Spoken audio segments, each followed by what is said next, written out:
Hello, dudes, dudettes, and everyone out there, and welcome to another Stormbound video. Today I want to be talking about a bit of the game itself, some deck building theory, some tactics or some ideas that I usually always have in mind in order to create a deck, and not only for, uh, let's say, a specific faction, but in general. To help some people out there that sometimes have kind of some difficulties in order to build a deck, or are desperately trying to get something in line. But the first thing that you need to understand is how the game works in some mechanics, because at the start of your turn in every game, you always need to assume, at least for the first turn, that you are going to be starting. Therefore, having 3 mana at the start of your turn. With this, it means that you will need to have at least one 3 mana card in your hand, or a 2 mana card and a 1 mana card, in order to use all of your mana and therefore being able to just start cycling your deck a lot faster. And you're wondering, okay, there are only 3 cards that cost 1 mana in the entire game, therefore it's easy, right? Oh well, no, there are more, but these are the ones that people almost always need to use. And even though, yes, green prototypes has a very, you can say, scary effect sometimes, because it gives health to the enemy, this is not necessarily a bad thing, because, green prototypes, if they encounter another 5 strength troop, they will, and there's no enemy surrounding either of the units, then green prototypes won't give any health. Therefore, doing 5 damage for just 1 mana in your same turn, it can be very big. Now, and this is the one only card that costs 1 mana that can move. Summon Militia it spawns in a random space, and erratic neglects do not move on your own turn. So yeah, green prototypes is basically a must, at least if you have it at stronger levels, and even if you don't have it, you can always just use something similar. And I really recommend to using green prototypes. I choose Swarm because it is one of the easiest decks in which you can try to build a deck, so yeah, I'm going with this one. Now, you need to have at least 2 or 3, in my opinion, preferably 2, it depends on the kind of deck, but 2 mana cards, 2 cards that cost at least 2 mana. In the example of Swarm of the East, it is very easy for me. Doppelbox is a must. It's a satire, very good effect. It got reworked, and therefore it's a little bit kind of weaker nowadays, because before it was guaranteed 6 strength, now at max it is still 6, but it's not guaranteed, but still, it is pretty good. And I usually go with gifted recruits. You can also go with restless goats, wild zebra paws, sparkly kitties, and in other factions you can actually go to with Destructobots, witches of the wild. Unfaithful witches, which is a Shadowfen and Ironclad one, and Frostkexer, which is the Winter Pact one. Even if you don't have or manage to use the effects of these cards, getting 2 cards already in the board, and basically having 3 rows available to put your cards, it gives you an extremely good advantage in the early game. Of course, one card that next costs 3 mana, and it is extremely good to avoid these kinds of situations in which your opponent manages to use a lot of cheap cards in the first turn, is Hunter's Vengeance. Not only it actually takes out a lot of the cards that have 6 strength instead of 5, like Unfaithful Witches, Destructibles, and maybe from this faction too. Where is it? Almost all of the 5 mana cards. Jelly Dickle, Saber Pose, Restless Goat, Sparkle Ladies, even for Dragon if there are no dragons in the enemy's decks. So yeah, having these types of decks are also pretty good. And yeah, I almost always carry Hunter's Vengeance because, oh my goodness, you can do a lot of damage with this card. Of course, if you don't have it or you don't have it at a very good level, the alternative is to use a lot of AoE mana cards. AoE cards, in which I mean that do damage in a large area, in order to get rid of a lot of cards with just one fell swoop. An example will be Dark Harvest or Bladestorm. Also, where is it? No, it's here. Where is it? He's one of the most here Victors of the Melee, a very good card, and one of that people usually have because I think it's one of the most beginner cards. And if your opponent is using a deck that has a lot of cards of the same, let's say, species, like a lot of Satires, a lot of Knights, you must use Beasts of Terror too, because when it attacks a unit, it does damage to all the other units of the same type. And these are examples of AoE cards that are extremely good. But in my humble opinion, I think Hunter's Vengeance. And if you have a lot of, and you do not know how to defend that much, another great option is Bladestorm. Bladestorm is a very good card too. It's not here. Here, Bladestorm. It is extremely good. Now, I think they found the perfect balance because it used to be broken like a command, guaranteed 5 damage all the time. But now it lingers between 4 or 5. And I think it should stay this way. It is pretty good. Now,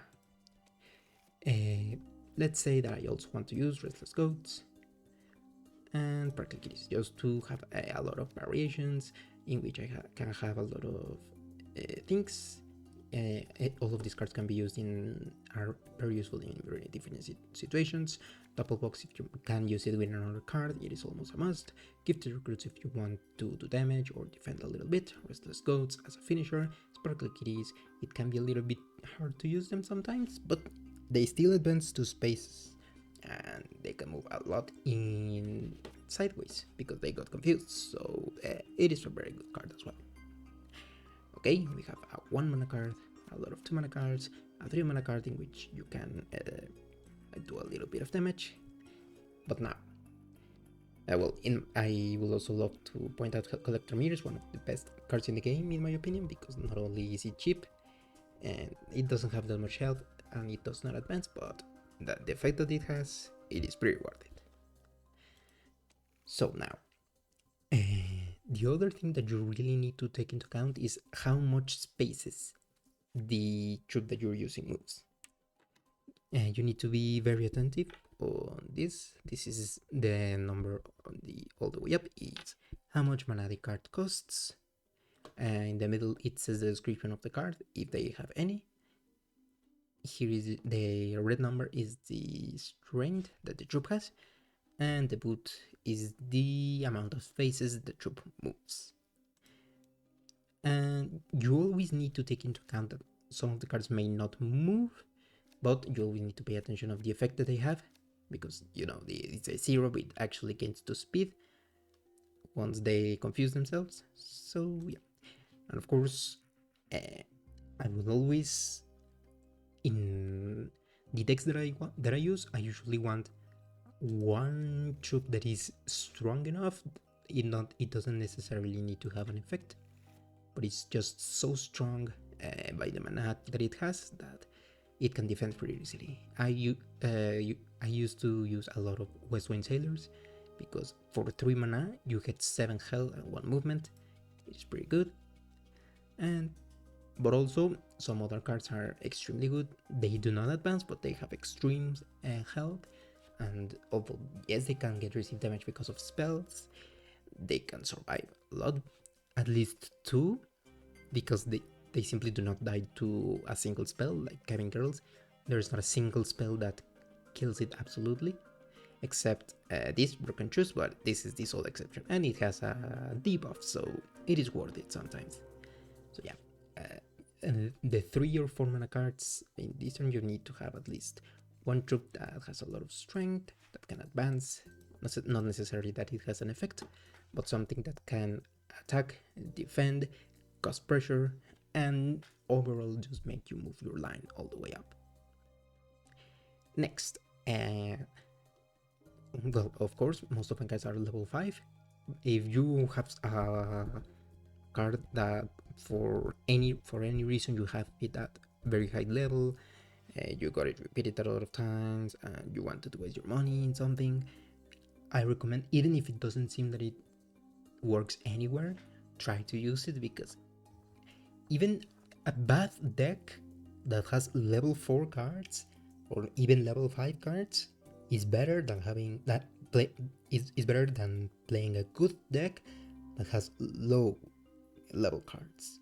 For example, you may have, let's say, Chat to the Cardboard at level 4 or 5, and you don't use it, and you prefer to use something that is more like your playstyle. I do recommend to try to find a way, in this example, to use Chat to the Cardboard. In order to use it, take advantage of the strength that the card itself has. Most of the cards are fairly balanced. Some of them better than others, but mostly it's because the synergy of the cards that the cards have. So yeah, if you have a very high level card, try to use it some way, in some way, because they can be better than just a good card, but that is a low level. And next, you want to have spells in any way. Let's say a defensive deck in order that has let's say an attacking deck in which you just go straight into your opponent's base, but your opponent is counter-attacking as well. It's attacking both of yours and the enemy troops are on the opposite sides of the base, and you need to defend. You need spells in order to do that. I already said Bladestorm is extremely good because they have the AoE effect. Attacking doing damage to all the troops in the board is extremely good. And yeah, it is just a very good defensive card.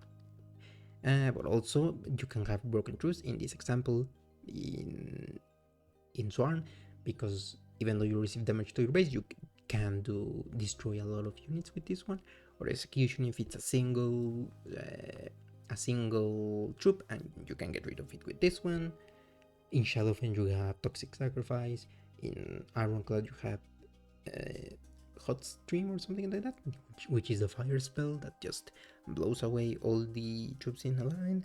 And Winter Pact that has both the Icicle and the Avalanche that freezes every troop. Those can be very good to stall, to get rid of some troops, to make you advance a little bit. So yeah, it is very good in order to have those. Just to defend yourself and have a little bit more of an advantage. Also, another thing that you need to be very aware of is synergies. Or in other words, cards that one way or another are basically meant for each other, or have such a good combo in their kits, in their effects, that it is almost impossible to see those cards without the other. For example, here you can have Devastators. It is a very good card, but they wouldn't do nearly all the damage that they can do without Forgotten Souls, basically activating the damage already, and if they for some reason did not attack anything and are near the base, those are 12 damage to the base by just 7 mana. Sounds very crazy, no? Because it is not a troop. No. The base. That is pretty big. So yeah, that is also very good. Another thing that you really want in any type of deck is one of the 3 following options. Either some cards that can move to spaces, 2. Some cards that can do direct or cheap damage to the base. Or 3.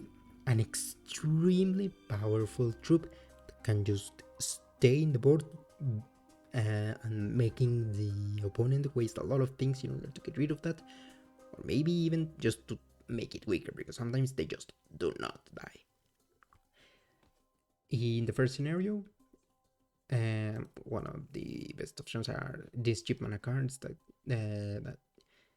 can do damage to the base directly, because they can move a lot of spaces. Reckless Rushers is the best example, it's in the name. But also something like, oh, it is not here. Well, I already have, oh, it's not here. Oh god. Okay, Wild Saber Pulse, in some occasions Angelic Tickus. Angelic Tickus is pretty strong. Yeah, if you have it at grade level, yeah, I suggest use it. First Mutineer, and one of the most simple cards that can also be used as a finisher are, I think here, no, here, Warfront Runners. It is very good. Terrific Slayers is also a good alternative, although people do not usually use dragons, but if you have it at the same strength of Warfront Runners, yeah, go for Terrific Slayers, they're better. Or if you want to have even something even more expensive, Bluesteel Raiders, Grim Couriers, maybe Ultrasonics, maybe the card with the highest movement card in the game, which is 4. Leaf Patterns are also extremely good. Basically any card that can move to spaces is very good. You really need to have at least one of these if you're going for 2 mana spaces. Cards that can do cheap damage to the base can also be pretty good if that is your playstyle, or the things that your signatures are better with. Pillars of Doom, Ubas the Hunter are pretty good examples in which you can just try to do damage to the tower from afar. Also, Mischiefs is also a great example, great strength, do damage to the base guaranteed. And other factions you can go with in Ironclad, you can go with the Awesome Purifiers,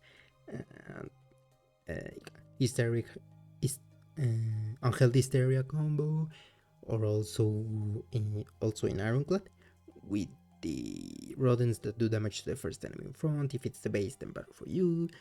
In Shadowfen, you can go with Azure Catchers and Obsidian Butchers combo. In Winter Pack, you don't really have that much cheap damage in Winter Pack though, but they don't really need it. They go for other types of decks. So yeah, those are pretty good examples in which you can have as cheap damagers. And the third option is go big. Something extremely strong that has so much strength that it requires at least 2 cards, at least 2, in order to take them down. I think the best example of that is Veterans of War. There is literally just 2 cards in the entire game that can get rid of a Veterans of War by themselves. And they're Crazy Bombers and Siren of the Seas. Some of the other cards can do extremely good damage, but not nearly enough to get rid of Veterans of War. Crazy Bombers, if it's alone, then yeah, they get rid of almost all their strength with one suit, but come on, there is almost no situation in which you're going to see these ones alone, and even if they do, probably your base is reset and you can't attack them with Crazy Bombers anyway. And Siren of the Seas, pretty good to an extremely good finisher, but is the most expensive card in the game, or one of the most expensive cards in the game. Like, you are not going to use it consistently. So yeah, Veterans of War, it is a very good example of a big unit. Salty Outcast, not only a tank, but also a finisher too. Pretty good, at least. Just champions, they got buffed. So yeah, you really want to use just champions if you manage to have them at good level. Twilight Prowlers is extremely good, very good. Movement and strength, like, I really think that should nerf this card to 12 strength. I think 15 is a lot. In Ironclad, you have the 6 mana robots that do not have effect, just are like 16 in a single troop, and then the ones that cost 8, which are basically the same, but instead of 16 strength, are 20 something for 8 mana. So yeah, those are very good. In Swarm, you don't really have that much of tanks, at least that can do this, that just survive and that can advance, but they do have something kind of different. In Swarm, no, I mean, sorry, in Shadowfen, not really as well. They rather hypnotize or do damage by themselves, but still there is just always a tank in each faction that costs a certain amount of mana. They don't have effects, but they're very strong, but they're a bit expensive. But if you manage to have them at a good level, yeah, go for them. And okay, another thing that I also want to talk about is you really need to pay attention to the type of troop that you're attacking. Sometimes it may not be that important, or you think that it doesn't matter. It's just this is a dragon, this is a vet, it's a troop you need to attack. Well, yes, but actually no. There are certain situations in which you really need to pay attention what type of troop you're dealing with. And one of the biggest examples is with these two cards that have a very similar effect, and there is a club in both of them. Oh wait, I missed it. Here, Uba's Hunter and Hunter's Vengeance are the best examples of this situation. Hunter's Vengeance is extremely good, taking damage to a lot of cheap cards, but you need to make sure that they are all different. Randomly deal 6 damage to one unit of each unit type, and Uba's Hunter will play deal 3 damage to a random enemy for each unique surrounding primary unit type. Let's say that you're fighting against a Grip Prototypes, a Double Box, a Gifted Recruits, and a Sparkle Kitties. And for now, let's just assume all of them are level 5. Hunter Vengeance is going to get rid of 1, 2, 3, 4, 5, 6, 7 mana all by itself, all by 3 mana. Well, Double Box no, it will get, let's say, one of the 2 troops is going to die. Unfortunately, it's the 4 mana one instead of the 1 or 2 one. But my point stands, you are getting rid of so much mana just by 1 card. But this is the situation in which you have a lot of troops that are different. If they have, let's say, Double Box, Restless Goats, and then a lot of Mindless Herd, the effects of Head Start, Swarm Colors, wait, where is it? Gathering Troop, Pan Heralds. Then you also got some Dreadfalls, and the effects that Queen of Hearts is doing. You are dealing with a lot of troops that are the same type. Therefore, Hunter's Vengeance and Uba's Hunter are just going to do damage to one of them. Some of the troops have 2 types. So let's say you have an undead hero, in this case Queen of Hearts, and also Forgotten Souls. Most likely Hunter's Vengeance will take the undead status of this one and the hero status of, and let's say in this situation, Queen of Hearts, therefore doing damage to both of them. Sometimes it just doesn't work. It will take, let's say, both of them from undeads and then do just 1 damage, but it's situational, it happens, and I rather just test my luck, which in my personal case is not that good, but hey, you might be luckier than me. So yeah, really pay attention to the type of troop that you're facing, especially if you're fighting something that has been a nightmare, you could say, for some long time, and that is the introduction of elders. And that comes to my great next point. Pay attention of the effects that every card has in the world. The veterans like me just see the card and remember, oh yeah, this card does this thing. And maybe sometimes you forgot because you're talking like an idiot, like me. But in other occasions, just by seeing the card, you know what it does. But also, you can just type in the card, put your mouse over it, read the effects, or just see the little image that is above the troops. That will tell you a very good explanation of what the card does, but I think in the last patch or 2 or 3 away, I don't remember, they just straight up put a, if you click on the card, it tells you what the effect that card has. So it is easier this day, but still, pay attention to what you're fighting. For example, green prototypes, their effect is when they die, when they get destroyed and there are no more troops in the board. Spawn is when you place it, and then they have their effect. On attack, like Devastators, is and also be very careful when it says structure or base or troop or whatever. This will determine if the troop you are attacking gets affected or not. For example, Hunter's Vengeance does damage to every troop, but structures are immune to it, and the base, of course.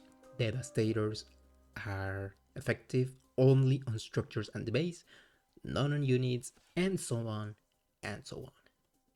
Let's say Arcade Druid Edit, it's on play when you place it, and then they have their effect immediately. And the most important thing that I want to showcase in this is when they receive damage. You need to be extremely careful of elders. It doesn't matter which elder is, as long as it's an elder, you need to pay a lot of attention of what this does is. When they receive damage and they survive, it doesn't matter the type of damage that you do, they almost always have their effect. That is, let's say, if an aged Duskbringers gets attacked by just champions, the just champions effect is before attacking. They do 7 damage, and let's say for some reason aged Duskbringers has 15 strength. 7 damage, the aged Duskbringers will stay with 8, and then they will do effect, which is 8 strength. Then the base strength from the just champions will make aged Duskbringers at 1 health. The effect will go on again, therefore giving 16 strength in total. Every time they survive whatever, they will take the effect. That also counts, let's say, the ticks of poison from the Shadowfen, from the Shadowfen tribe. You know, when you poison a unit and they receive damage every turn, that also counts as surviving damage, therefore activating their abilities. And the only way to stop them is by 3 ways. 1, they just cannot survive, they die, and they cannot get the effect anymore. 2, you use some ancients, I believe, have the ability to precisely get rid of the effect that some cards have. There is a specific card here, Stoic Protectors. Before moving, disable abilities of force running enemy units. If one of them is an elder, you can attack it and then boom, they will not activate. And the other one is from Winter Pact, in which if you freeze a unit, their effect freezes as well. So let's say you use Frostkexers and the Icicle that costs 1 mana. You will do all the damage that you want, and because the elder is frozen, it won't activate their effect. That goes for everything. Troops that have undead effects like Snow Masons, or troops that do when they die. Yeah, all these effects, both by Stoic Protectors and frozen units in Winter Pact, deflect the abilities that some cards have. And the last one thing that can make the effects of the elders go away is with either Siren of the Seas and Confinement. For some reason, the effect that these cards have, which is Reduce, does not count as making damage. Therefore, even if it's an infinite troop that has a lot of strength and he's an elder, and whenever they receive damage, they should activate their effect, Confinement and Siren of the Seas reduce their strength to the amount that they say, and the ability won't activate. This is the only exception, Siren of the Seas and Confinement. So if you for some reason are in an elder meta, Silent Disease and Confinement are your go-to-go.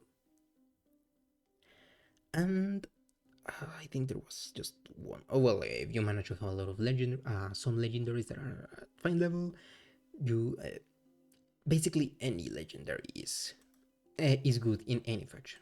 The only ones that I think are not that good are both Cyber the Resurrector, Primal Oracle Barda in some occasions, but she's still not that good.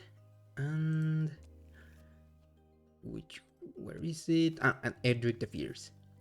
Those are the cards that I think that are not that good, but all the other ones have their place with some specific deck. And even Rogue Sheep, that it can actually work. So if you get a legendary and you manage to get it at good level, yeah, go for it. It is really worth it. And of course, having a lot of cards that have different amount of mana can also give you a very good advantage in all the things that you want to do. And with that said, I think I said everything that I wanted to say. Something big, or either cheap damage, or troops that advance to spaces. Synergies, of course, do not have a lot of cards that have the same effect unless you're doing a challenge or something, because then you will just lose, something like that. And yeah, I think that's all I want to be. At least that's the thought process that I have whenever I'm trying to make a deck. So in this situation, I have a 1 mana card that can advance, a lot of 2 mana troops in order to think of how to play in the first turn if I manage to have 3 mana. Let's say green prototypes and Paraclades. Always be wary of the effects all the cards have. Have some spells in order to get rid of annoying troops or to defend. Some cards that have just enough strength to survive some things, attack and defend. A finisher, good synergies, and 2 moving troops. And with this, I have created a deck. Of course, some decks are already proved to be better than others because of their synergies, how they work with each other, how they are good in mana, and how they can just start building upon themselves. So yeah, that is at least the theory that I have with the deck building. And just with that, look at this. 1432 ELO or crown points, whatever you want to call it. My pick being 1441 and tipping at the 226th place in the entire world, which is nothing to sneeze at, I believe. So yeah, there you have it. That's how I think whenever I try to build a deck. But I think that's all for today, so I'll just leave you to your own devices and see you another time. Thank you so much guys for watching. Don't forget to like, comment, subscribe and share the channel, it really helps it. And I'll see you guys another time. Keep being awesome. Bye bye.